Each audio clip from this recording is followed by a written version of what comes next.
Allez, c'est parti, Sveti maison, très simple, une galette basique, eau, sel et semoule fine. Moi, j'ai rajouté de l'huile d'olive et des graines. C'est pas la recette originale, mais j'aime, ça donne du goût et c'est comme ça que je l'ai fait. Je vais me faire tailler, mais c'est pas grave.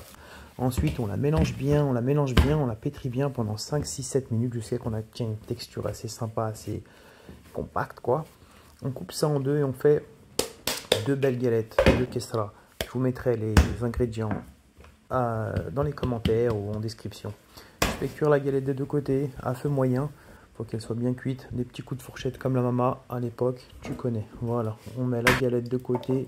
J'ai mis en petits morceaux ma galette et je mets ça de côté. Après, on peut mettre de l'ail frais. Moi, j'ai fait revenir, faire confit mon ail dans un petit peu d'huile d'olive, c'est bien meilleur. Ensuite, pour les piments et les tomates, ça se passe sur la gazinière. Moi, j'ai mis des poivrons rouge et vert. La recette, c'est des piments, mais j'ai mis des poivrons rouge et vert parce que j'avais besoin d'une recette qui ne pique pas, car j'avais des invités qui ne mangeaient pas épicé. On nettoie bien tout ça, on enlève bien les graines, bien comme il faut, et on coupe ça en petits morceaux. On met de côté. Pareil pour les tomates, en petits morceaux. Moi, je les cuis sur la gazinière, ça donne du goût. Pour le mares et le mortier, on met dedans les tomates, les poivrons, l'ail.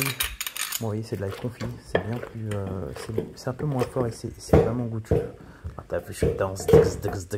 Ensuite, on met la galette, encore de la galette, toujours de la galette. On met ça au mortier, on tape dans le marais, on tape et on rajoute un bouillon. C'est un bouillon à la tomate très simple. Je rajoute de la coriandre, encore de la coriandre et je tape encore. Le bouillon, c'est très simple, je vous mettrai en description. C'est de l'eau, de la sauce tomate, il y en a qui rajoutent un peu de sel et d'huile. Voilà, pour finir, on met bien beaucoup de coriandre sur le dessus.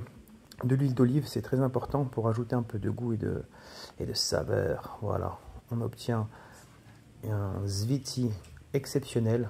Moi, j'ai rajouté un petit peu dans ma part, un petit peu de piment. Mais vous pouvez le faire pimenter ou pas pimenter. La base, l'original, il est pimenté, fort. Mais moi, je pouvais pas.